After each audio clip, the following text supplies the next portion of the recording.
kind of amazed that there's over 150 people here for our first in person, so well done, you guys, for coming out for this really cool night. My name's Todd Deck. I'm the Community Engagement Services Manager for the Sacramento Public Library, and I'd like to welcome you all to our first program called Enters the Chat, and it's a new series that we're doing.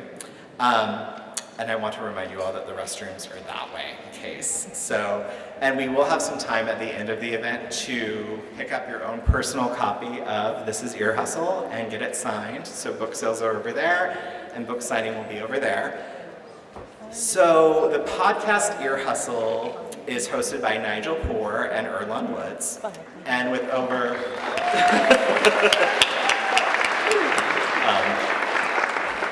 And with over 60 million downloads, it's one of the most popular podcasts ever. And Ear Hustle focuses on the stories of the daily realities of life inside San Quentin prison and outside post-incarceration. Nigel Poor is a visual artist and professor of photography at Sac State. Maybe clap if you're a Sac State grad. That was a safe question. And in 2011, they actually got involved with San Quentin State Prison via a volunteer program. And Erlon Woods was born and raised in South Central Los Angeles. In 1997, clap, yeah, okay. 1997. In 1997, he was sentenced to 31 years to life in prison. While incarcerated, he received his GED, attended Coastline Community College, and completed many vocational trade programs. He also founded Choose One, which aims to repeal the California Three Strikes Law.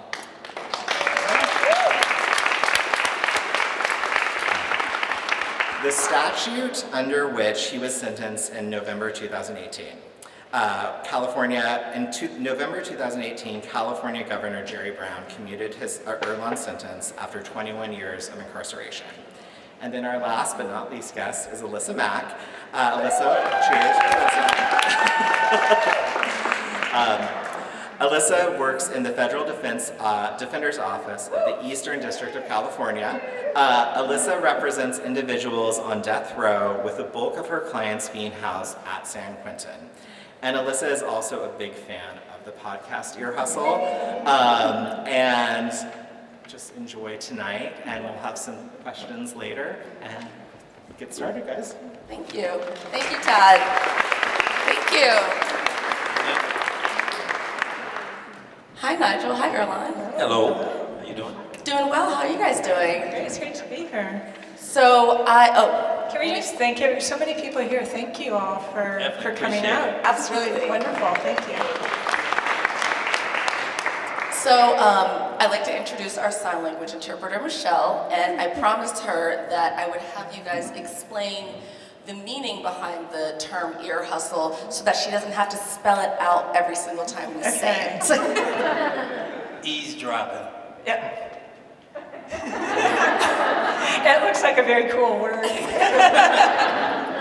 Okay, so every time that we say ear hustle, you're going to be doing, all right, I like that. I just have to say that's always how I feel when we're working.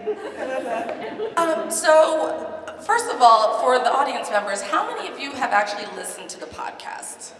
Okay, all right. Is there anyone here who hasn't actually listened to it? Okay, now, is there anyone here who doesn't know what a podcast is? It's okay, guys, it's all right. We're all here to learn. Okay, well, good, I think most of us know what a podcast is. So here we are, we're talking about this podcast that you guys started in 2017. It's still going strong, right? As Todd told us, it's had over, how many downloads? It's actually over 70 million, I think. Is that right? Something like that. 70 something. And this is listeners from all over the world. All over the world. We put an episode out last night, so it might grow. That's absolutely amazing. So we have here, I know you've prepared a bit of a slideshow to kind of help us guide this conversation. And here we are on the intro slide. For those of you who've listened to the podcast, wherever you listen to podcasts, you've probably seen this image. This is the sort of album cover for the podcast. It also appears on a lot of different swag. They've got, And on some stand. let's see. Tattoos. Erlon has it tattooed on his forearm, if you up front can see it. So Wait a minute, I do too. Oh, wait a minute. Oh, sorry, I do too. sorry. Can't see hers. I'm sorry, but yours, it's a little. Mine's just It's a little. Thank It's you. a little Thank smaller. you. It's a little smaller. Mine's discreet, which Erlon claims means it didn't hurt. I mean, I can't help that he cried when he got his. What did I say? What did I say? It was worse than giving birth. I can only imagine. Exactly. Can I ask you guys a question? Did you go together to get those tattoos? What do you think? Yes. Okay. That's awesome. Yeah, I feel like this microphone is super loud. No, Is it's, it? it's not shocking anybody. Is it kind of loud? I'm not sure. We didn't actually do the Okay. sound check that we said we were going to do. It's good, okay, yeah. When Erlon was still incarcerated, we said that we would go, when he got out, we would go get matching tattoos. And then that finally happened, and we got matching tattoos. That's amazing. Well, they don't 100% match, but That's The pain didn't match. we found out who was tougher when we got the tattoos. So for those of you who can't see all the way in the back, Erlon's tattoo is like blackout. It's almost entirely black with just the absent space is where the image is. So if you've never gotten a tattoo, that is a lot of time under the needle. So I can imagine. Let me say, I had gang writing under it, so the theory was I covered up what got me in with what got me out. That's beautiful. So let's get down to it. Can you tell us how this podcast even came to be? How did it start? So in 2011, I started volunteering at San Quentin State Prison through the Prison University Project, teaching a history of photography class. And I did that for a couple semesters, and I was really interested in life inside. And I met a lot of men, and I wanted to figure out some kind of project to do. So I started volunteering in the media lab down at San Quentin. They actually have a media lab there where a newspaper's been produced since, 1928. They do filming and such. And the idea was to try to do a documentary about San Quentin, and that proved to just be too difficult. So we had the idea it'd be super easy to do audio. And so that's how I met Erlon. He was assigned down there or working down there. And we started working on a project called Windows and Mirrors, which was just kind of like Ear Hustle, a baby Ear Hustle. And then KLW, which is a public radio station in the Bay Area, heard what we were doing, and they sent people in to train us a little bit. And so that was from 2013 to 2015. And there were some issues with it, and I was getting a little tired of doing it, and I wanted to try to do something else, and I was actually thinking of maybe moving on. And Erlon said, just stay and we'll figure something out. And so on October 5th, 2015, we just sat down and we decided we would try to do a podcast about life inside. And our big goal was to try to play it in all of the prisons in the California Department of Corrections, which at the time was about 34. So Erlon was just the person that I felt the closest to inside, and thought it'd be great to do a project with him. And he always says yes to things. So when I asked him to do the podcast, he said yes. And then the next thing he said was, what's a podcast? And we figured it out together. We just dove in without really knowing what we were going to do. We knew that we wanted to do this project. And then I heard about a podcast contest, PodQuest contest, being put out by Radiotopia, which is a podcast network. We got permission from the prison to apply for it, and this is where Erlon takes over because he's the number guy. Out of 1,536 other contestants in 53 countries, we made it to the top 10.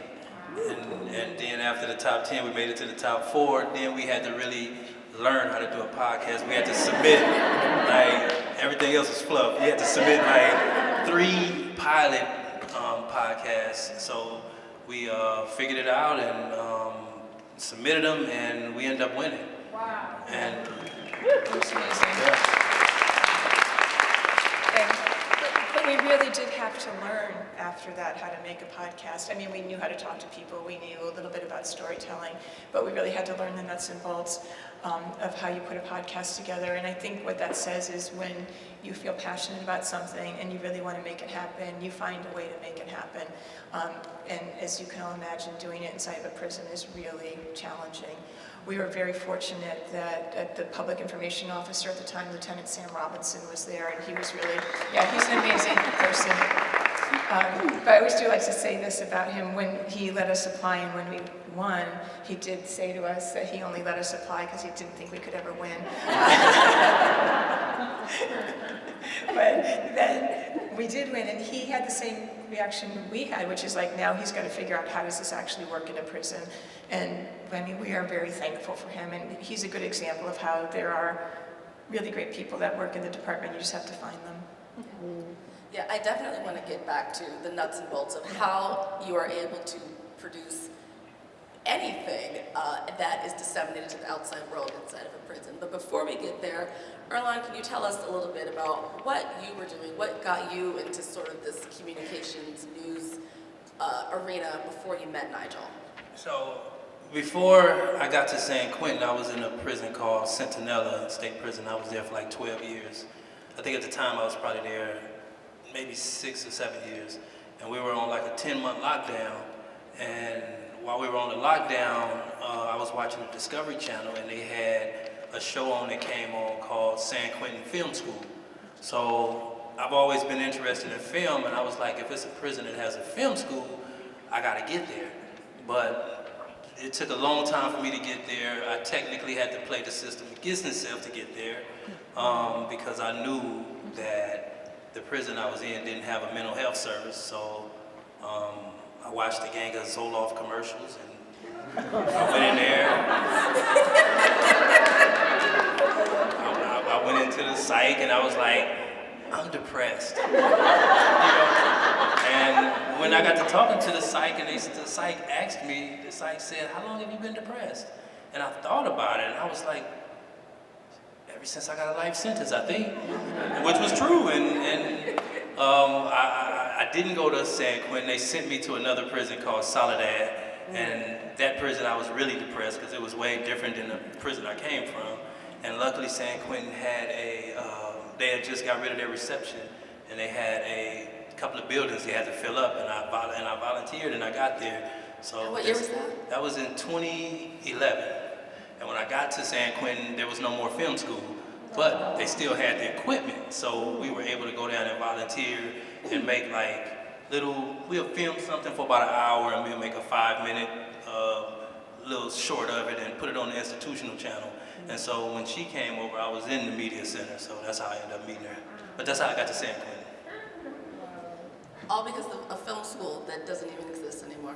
Yeah, That's but you can definitely find it on YouTube though, San Quentin Film School.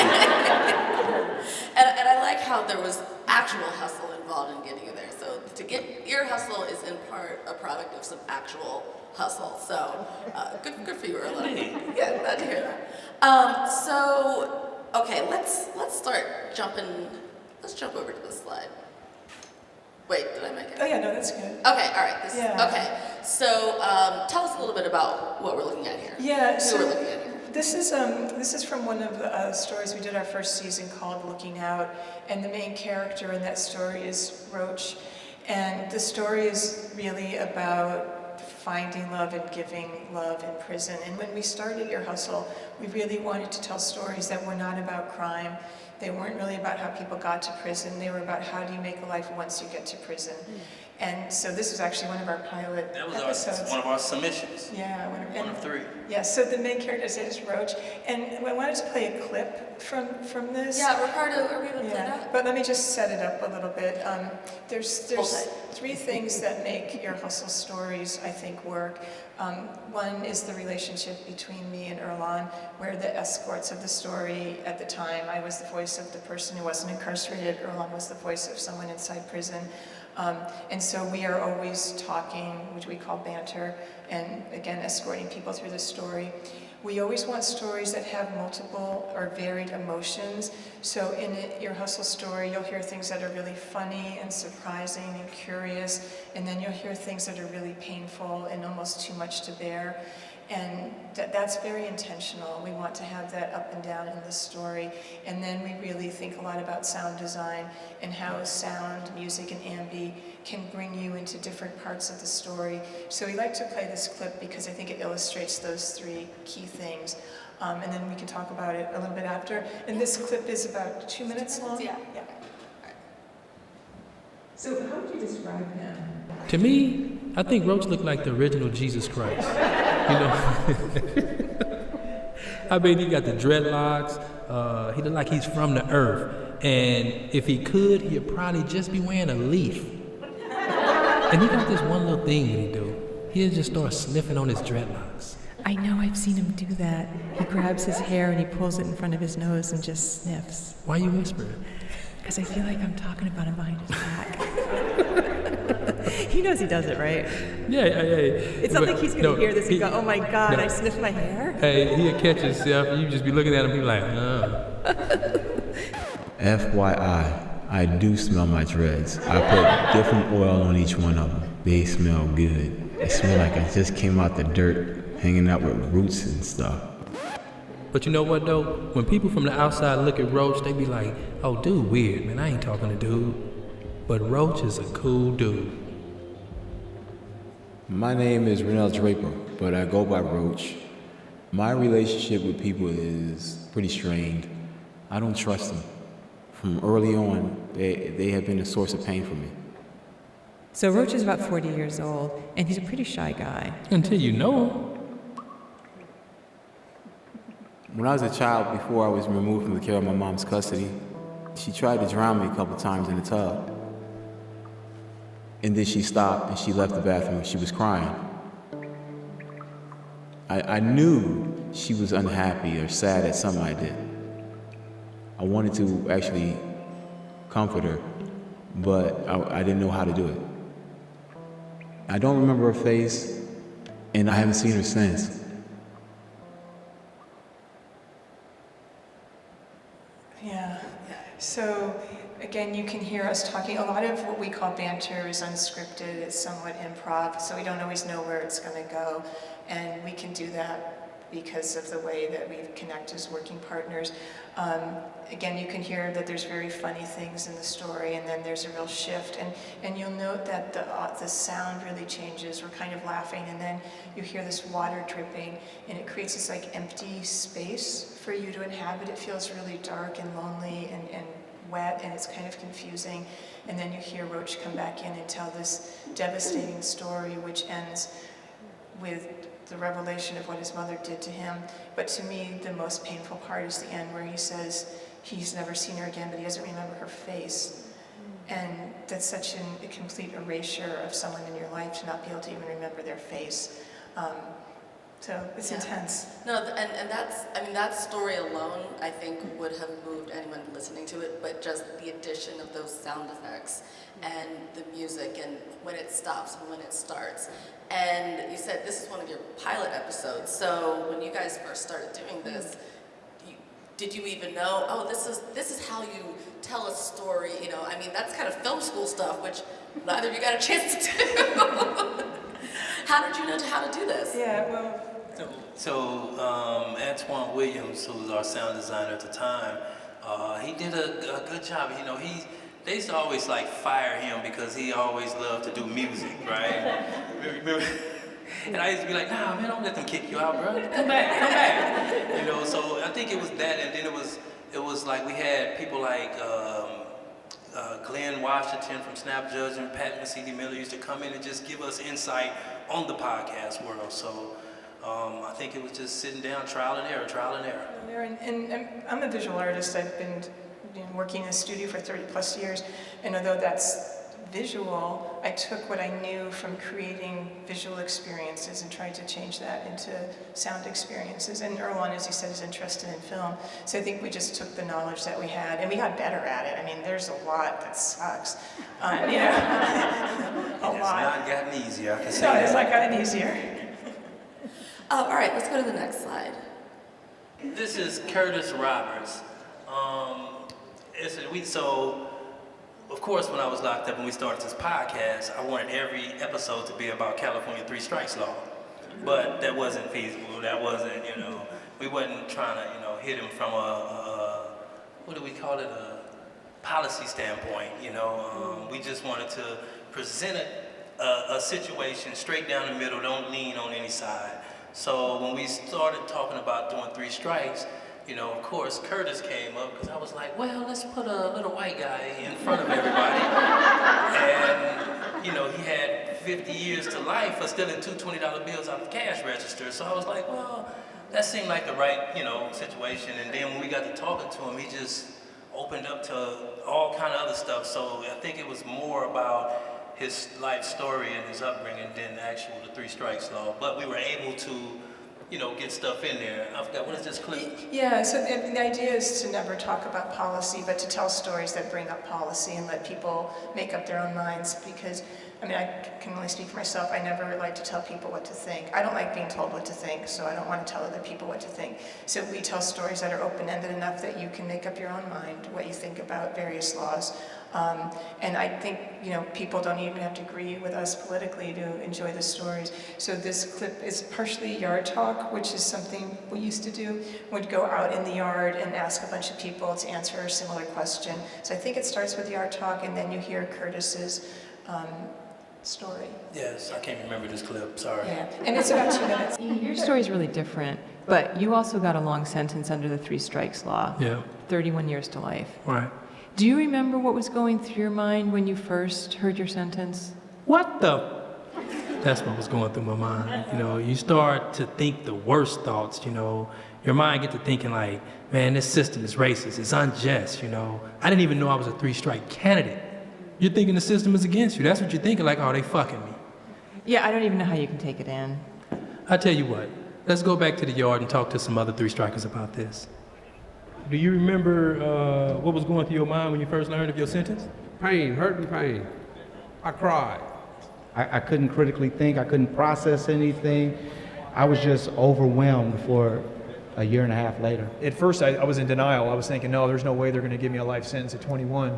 And when the judge slammed the gavel down and said, I'm sentencing you to life in prison, then I was just like, wow, it just totally dumbfounded me. That went blank. Do you remember what was going through your mind when they first sentenced you? Life's over. It don't matter no more. And I quit caring. Life may be over, but here's what may be worse. You still have to keep on living it. And to live in this environment, you gotta have some hope that you're gonna get through it. It's up to each prisoner to find their own reasons to keep going. Back to Curtis. Well, when I came to prison, the goal I set for myself was not to make it out alive. That wasn't the goal. The goal was that I didn't lose myself in the process. And I remember when I was going through my reception process at Tehachapi Prison, and the whites came to me and they wanted to put a knife in my hand and told me to go stab a child molester. And they said, you gotta do this, you gotta prove yourself. I didn't come in here stabbing child molesters. I didn't come in here being a gangbanger or a thug. I'm a stupid idiot that stole some money. I'm just not gonna pick up a knife and go stab somebody. And I would rather die than lose my integrity. And Erlon, for those of us in the audience that might not be familiar with California criminal justice laws, what is the 3 strikes rule? I'm still trying to figure it out. Now, with the 3 strikes, it's on the premise that if you have one previous conviction, your second one would be a doubled up sentence, and if you have 2 previous convictions, your third felony conviction would be a life sentence. With me and most of the people that are serving life under the California 3 strikes law are crimes which happened prior to the law being out. Mine was when I was a juvenile. I had 2 felony convictions. So as an adult, when I first went to jail as an adult, they gave me a life sentence. I didn't even know, because the law had just came out, so I didn't even know I was a candidate. But that's the premise. If you have more than a couple of felonies, you can get a life sentence. And how did the 3 strikes law come to be? It came by the way of an initiative. It was Prop 184, I believe. In 1994, the voters voted it in after the sad murder of Polly Klaas from Petaluma. The public was enraged. I think everybody was enraged, and they just voted the law in, probably didn't read it, and today that law is still on the books.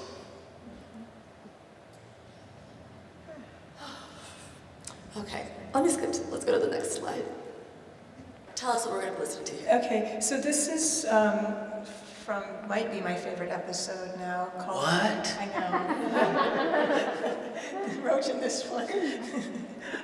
This is called Home is Just a Memory for me. And for what season was this? Like 8? Maybe season 8? Okay, season 9. So we had been telling stories primarily out of San Quentin State Prison, which means that they were almost all stories about men's experience in prison.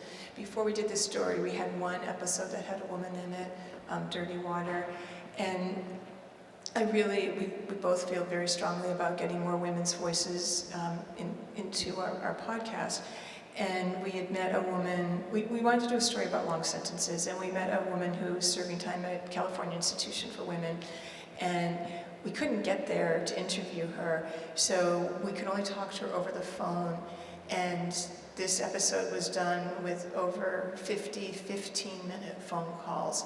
And the woman who's the subject has a very notorious crime. And we didn't want it to be about her crime. We wanted it to be a story about what does it mean to have been in prison for 50 years? What is your life like? And so we get fairly far into the story before you find out who she is.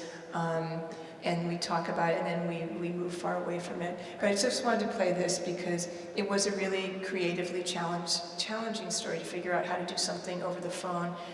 When we normally interview people, it's very close, and so we develop a relationship with them. It's very hard to do that over the phone. So let's play this, and then we can talk about it after.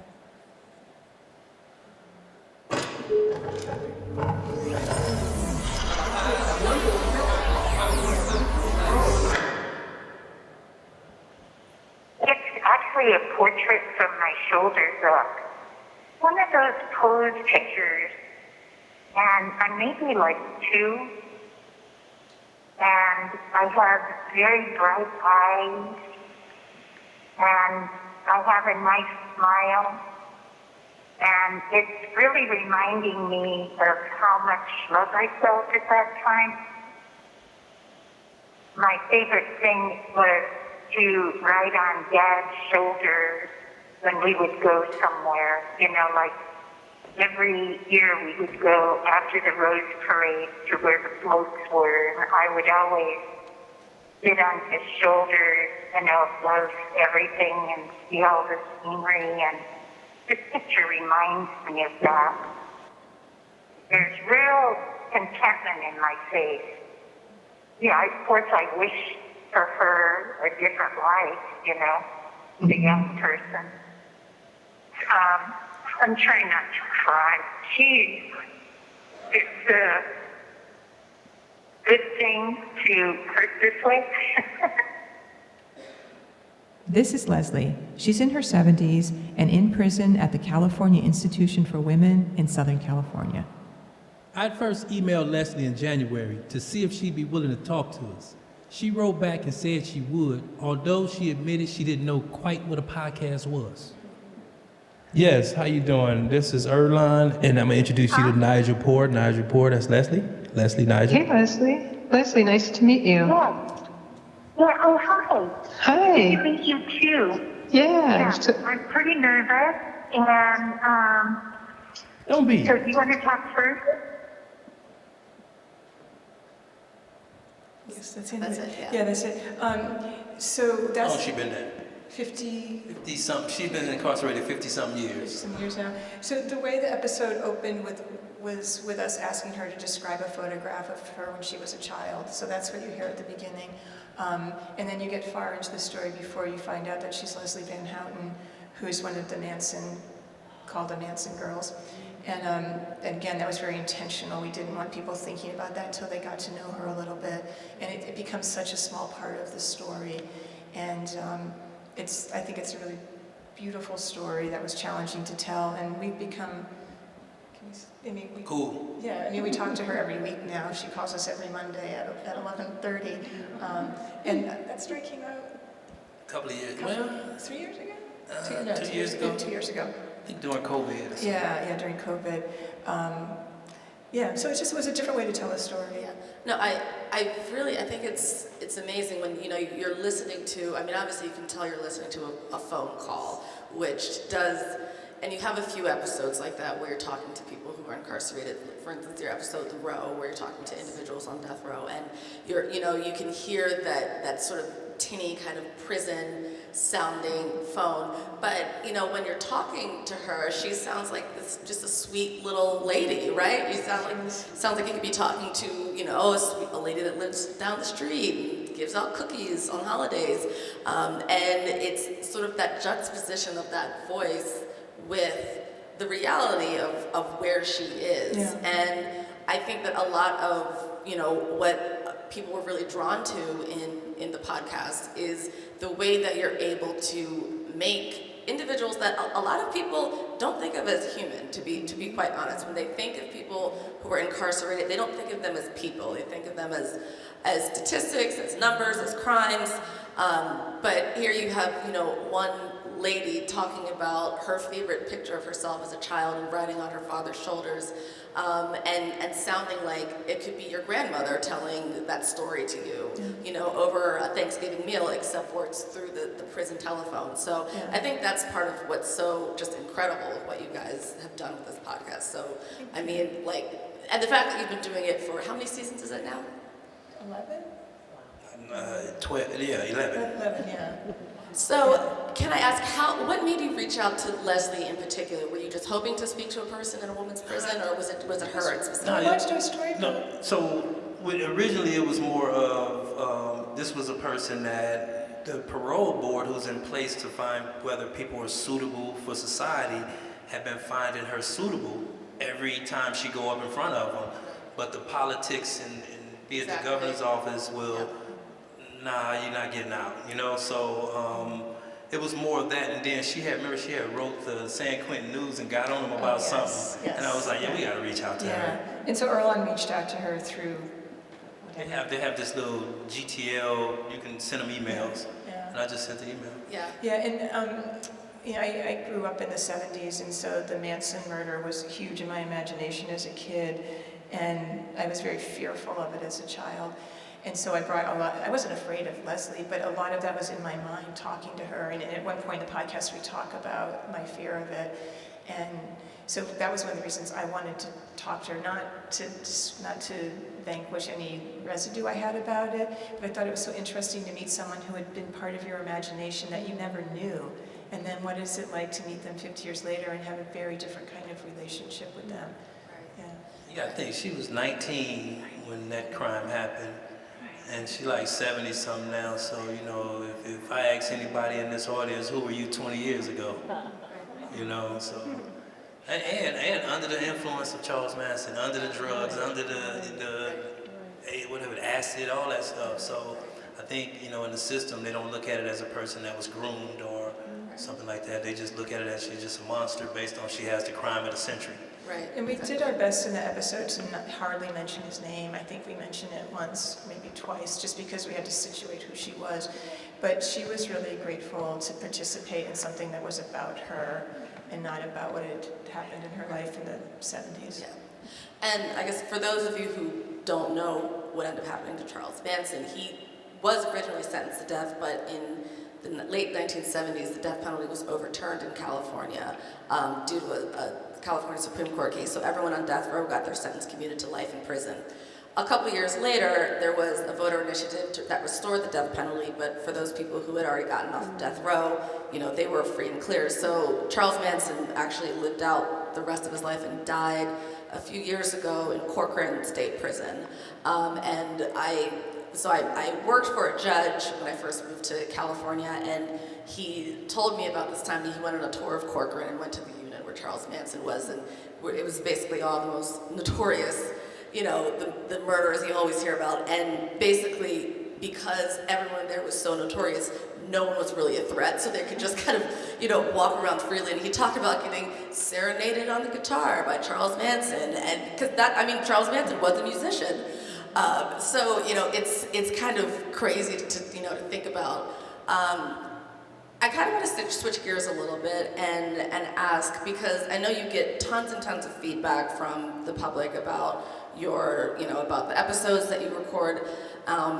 I know most of it is positive, but there probably is some negative. And I guess what I'm wondering is, do you ever hear from victims of crimes or family members of victims of crimes who say, you interviewed so-and-so who committed this horrible crime against our family, and you made him seem like the funniest, most charming person. How can you do that? Have you ever gotten those kind of responses, and how do you handle them? Yeah. Nah. There actually, I can think of one. Oh yeah, we got one. We got one. My bad. You would think that we would get a lot, and honestly, we don't. We've had, of course, we get a couple of cranky emails. We did get one not so long ago. It was actually a woman we spoke to. It had nothing to do with her crime. She was barely in the podcast, but her victim contacted us and was very angry and said that she really misrepresented herself. He wasn't angry at us, and I wrote back to him, and we had a correspondence back and forth for a while, and we came to a good understanding. So what I found is, if you engage with somebody who's upset and listen to them, then you usually can come to some understanding. And we had her in a podcast again, and I wrote to him and told him, she's going to be in again, you may or may not want to listen. And so when something like that happens, I try to confront it. We've had a few angry people, but surprisingly small amount. We hear more from people who had very kind of throw away the key attitudes about prison, who would write and say that they've really rethought their position. And we've heard a lot from correctional officers, lawyers, judges, who have been thankful that it's given them insight into work that they do. But in the beginning, we did think that a lot of people would have opposition. And Nigel used to always bring in all the comments, and I used to be like, damn, they just so positive. You know what I'm saying? And I think it was a guy in Indiana. He was Bassinger. So he's a commissioner. He was a correctional officer for 25 years. He said, he came into San Quentin, he said, I'm the commissioner of Indiana prisons, and if the prisoners would have sent me a request to start a podcast, I would have just bought it up and threw it away. And he said, but listening to Ear Hustle kind of give me like an insight into the people that I serve. And he said, I would have never had that had I not just listened in to individual story to see where they come from. Everybody not their crime. People make bad decisions in life, but it's not necessarily who they are, or they do grow out of that, or they, change, they evolve. So I think Ear Hustle has been like a window to the world for people.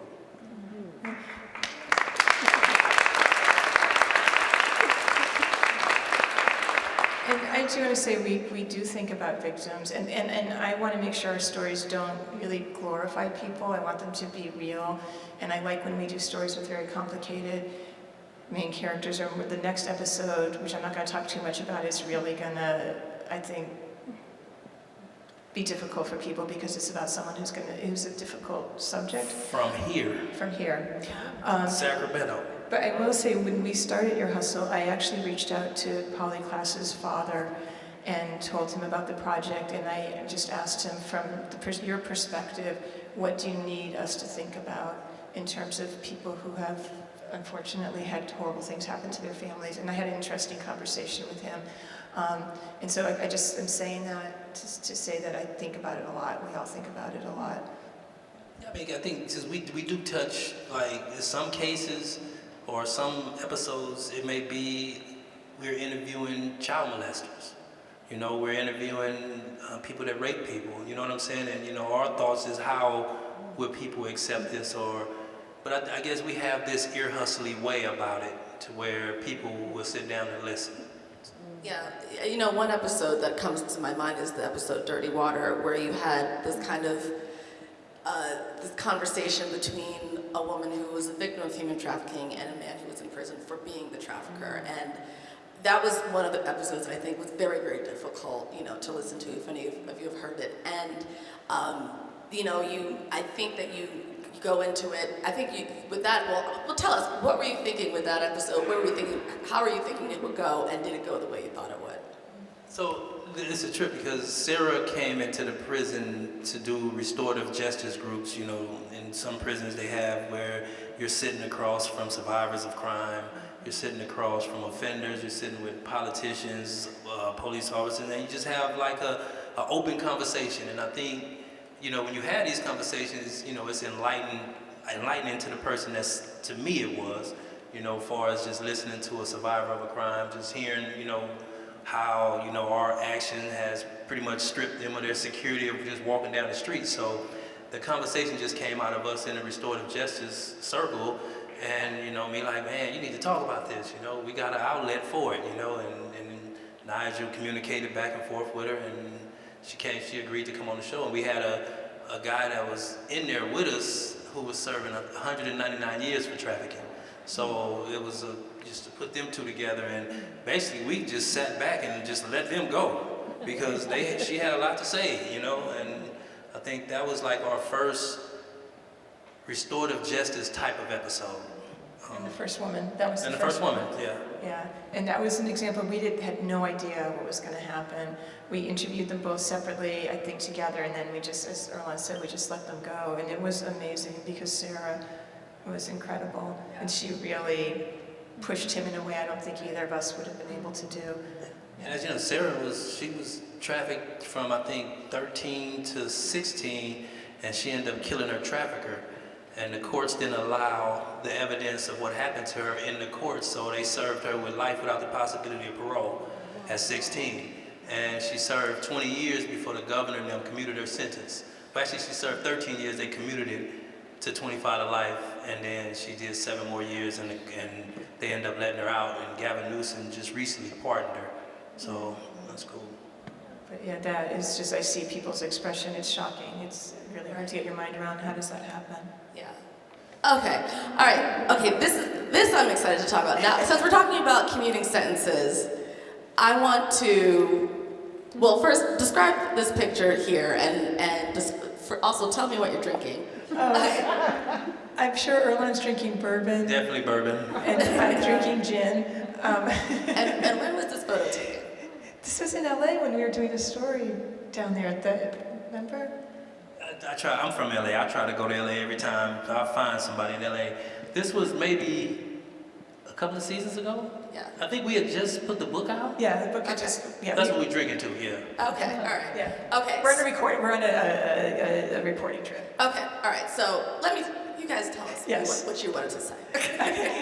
So we were asked to write a book about our experiences. You tell it.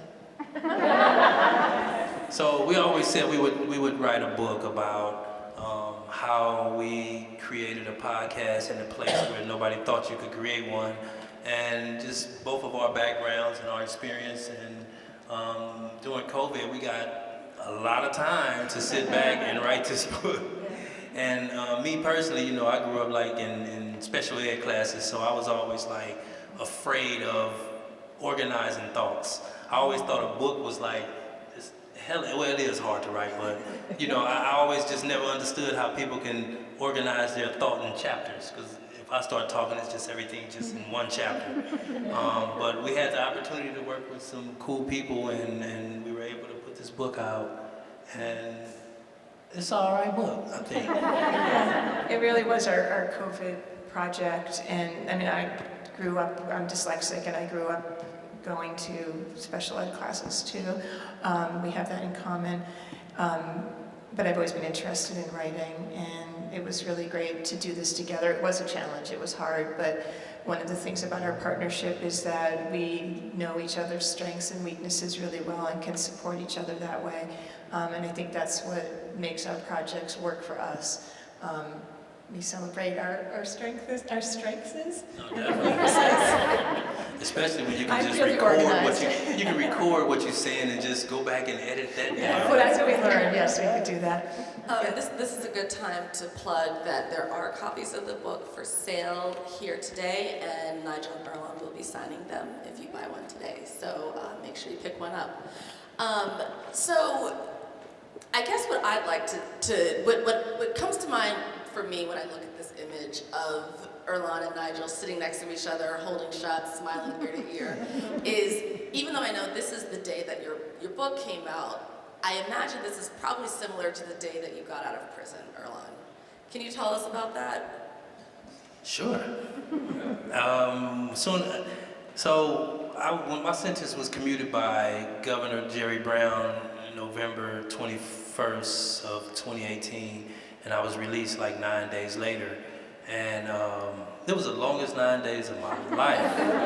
You know, it was supposed to be 5 days, but Jerry Brown had this thing where he'd commute you before some religious holiday. You know, so it was before Thanksgiving, and the next 4 days wasn't even days. They was like holidays. So I was, the day I got out, Nigel and them had been sitting out there forever because somebody somewhere didn't sign something, and I had to stay in there for like hours extra, and I was sitting there like, what happened? What did I do in the past that came up? And so when I got out, the first thing we did was we went to eat. I wanted to eat steak and eggs. I don't know why, maybe it was a Biggie Smalls song or something, but I wanted steak and eggs, and we went and had steak and eggs. But I think getting out of prison, you know, people may feel like it's just, but it was like I had never left. It was crazy. It was just because I guess I've been free in my life before, so it was like I was just getting back to that, and everything behind me was like gone because it was 21 years. But now, if it was like 21 years from that day forward, it might seem something, but it's been fun. I think it's been fun. I've been out 4.5 years now. Get to talk in front of y'all. It's cool. And you've been busy. You've been busy this past 4.5 years. Yes, it's flying on private jets. I've been, private jets and all kind of stuff. Not mine, of course, not yet, but one day. I go back into the prisons, and that's what we was going on the jet, was go back into a lot of different prisons, talk to the individuals in there, try to make a lot of people that are philanthropists more proximate to the situation, you know, bring them inside. So definitely trying to, you know, make things better, change it. That's the mission. They let me out, so I got to do something with it.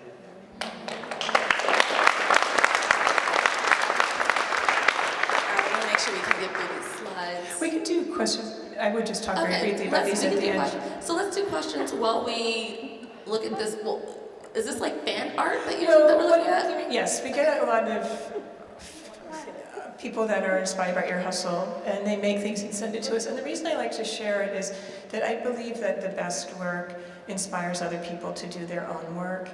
And that's what I love about getting these things, is thinking about how Ear Hustle makes other people grasp their own creativity and their own intent. So that's why I really wanted to show this, but these are really beautiful things that listeners have sent us. Yeah. That's amazing. Yeah. I love those nails. Are I know the nail art, Afghan. Erlon at one point in a podcast, yeah, we probably wish he never said this. Somebody asked, who would you want to see wearing an Ear Hustle t-shirt? He said the Queen of England for some inexplicable reason. Somebody drew that and sent it in. Love it.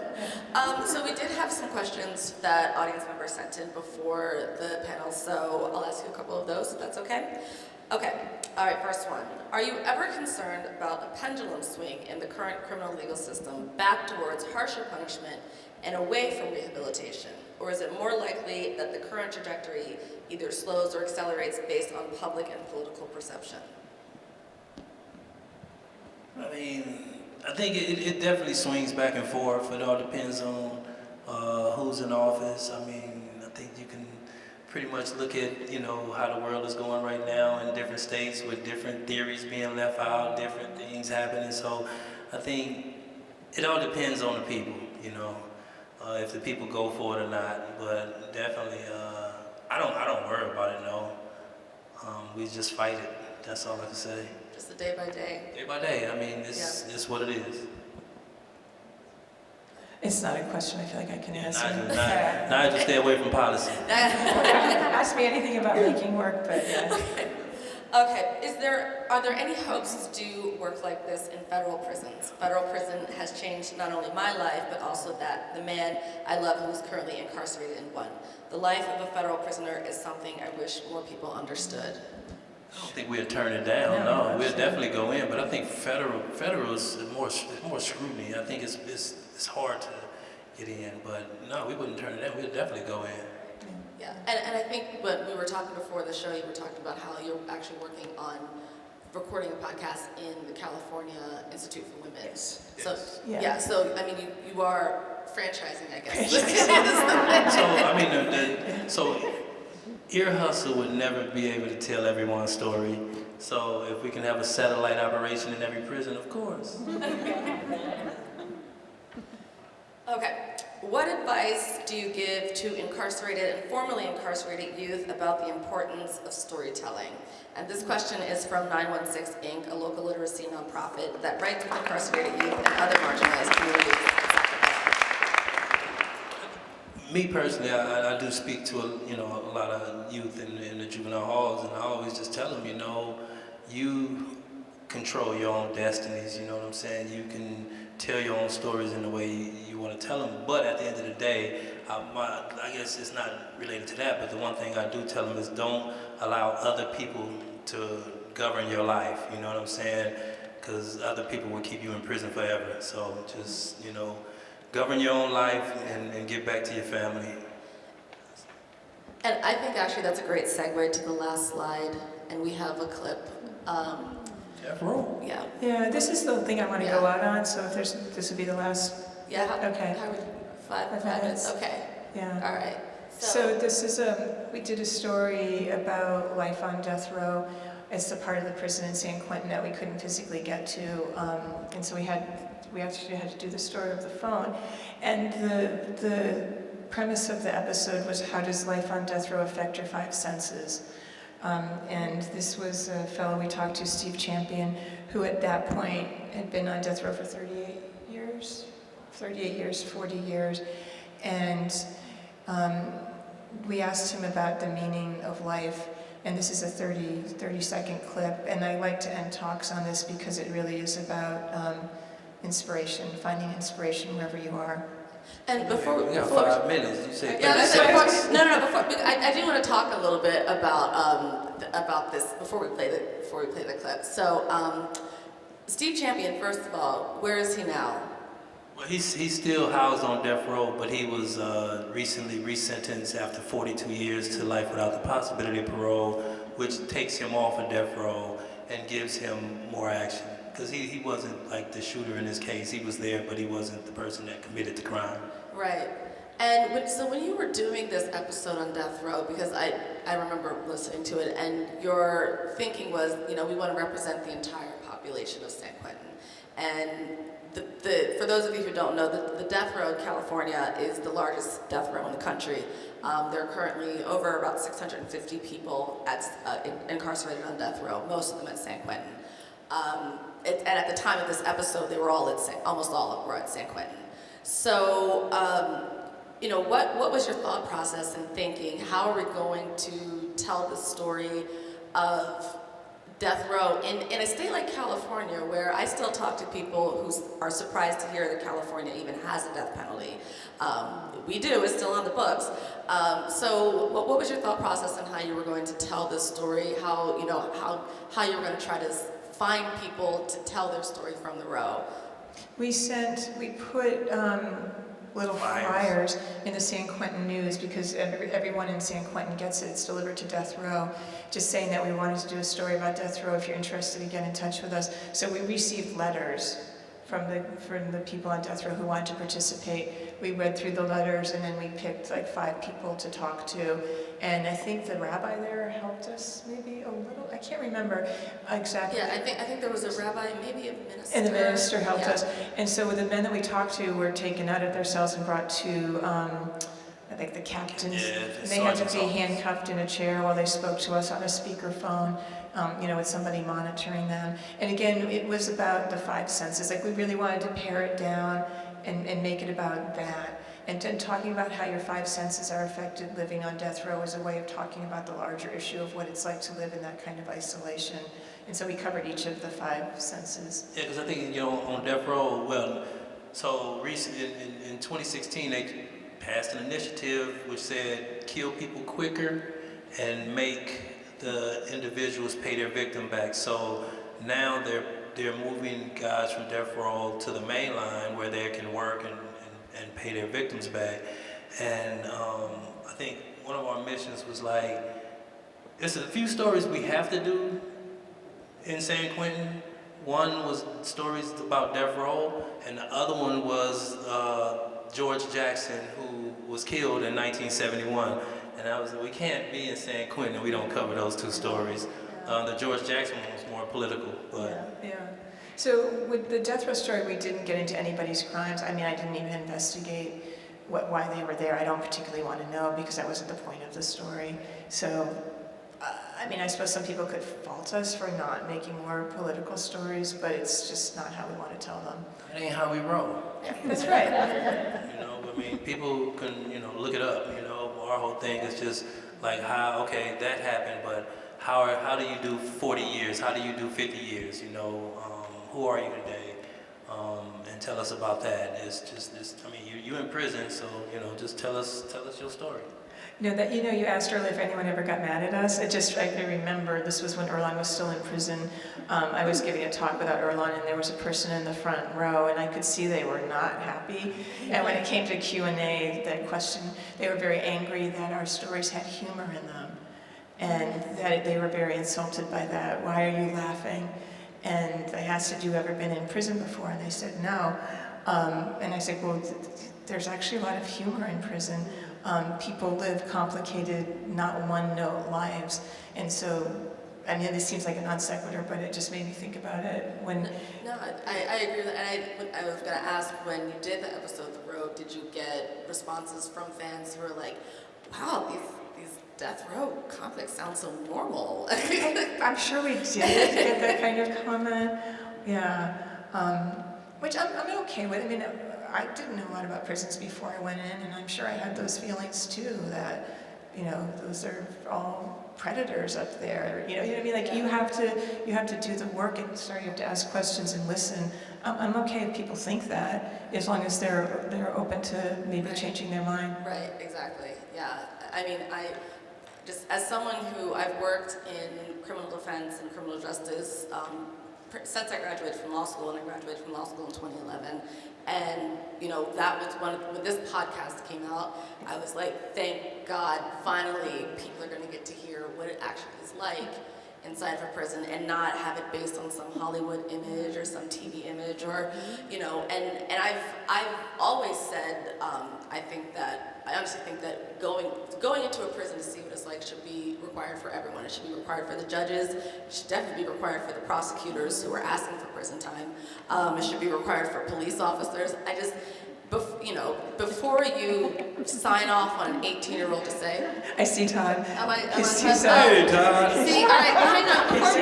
Wait, Todd, before we close out, Can we just play this 30-second? Let's just play this 30 Todd, you seconds. should have stood over there. All right, Ricardo, play it. As long as you are alive, there is hope. When you are dead, that struggle is over. You can't look in terms of the future because the future is not yet here. So what do you have left? You have right now. And so that is what you have to live at, right here, right now. That's eternity.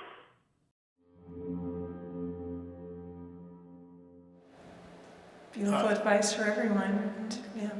words to live by. Thank you guys both so Thank so you. much. Thank y'all.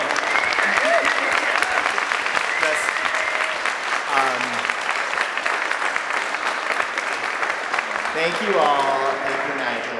Thank you, Erlon. Thank you, Alyssa. I think perfect night. We just needed another hour.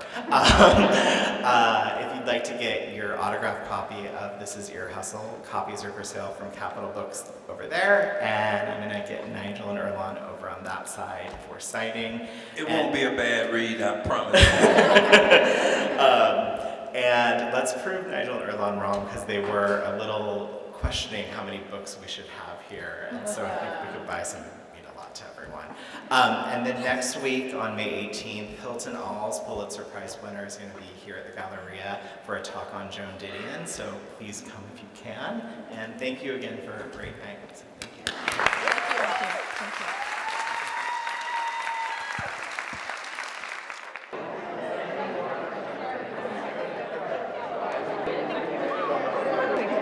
That's what's up. It was so nice Thank meeting you. so much. I've heard.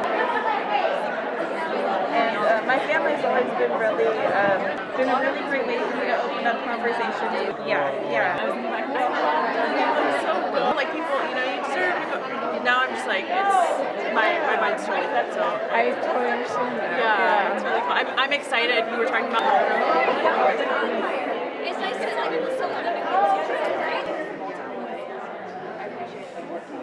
Thank you. I'm gonna take pictures. What? You guys are the highlight. It's like my favorite thing.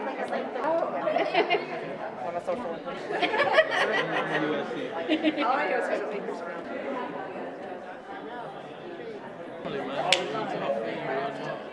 Oh, damn. And we You can do that version. Oh, that's a woman? It's in West Sacramento, so just over the bridge. When I found you guys, I was like really excited. It's a great tip. So yeah. How we doing? I love it. I didn't get a chance to listen to it. It's a different beat. So you gotta listen, so we all sort of. This is a trip after so many signatures. My signature. I tried to get a better signature. Is that legal? It's just a scribble. He just does circles. Yeah, like a doctor. Thanks so much for coming. It's really helpful. Alright, thank you guys. Stay on for 10 cries. No. Well, it's like it got to the point. You kept it open special for you. Thank you.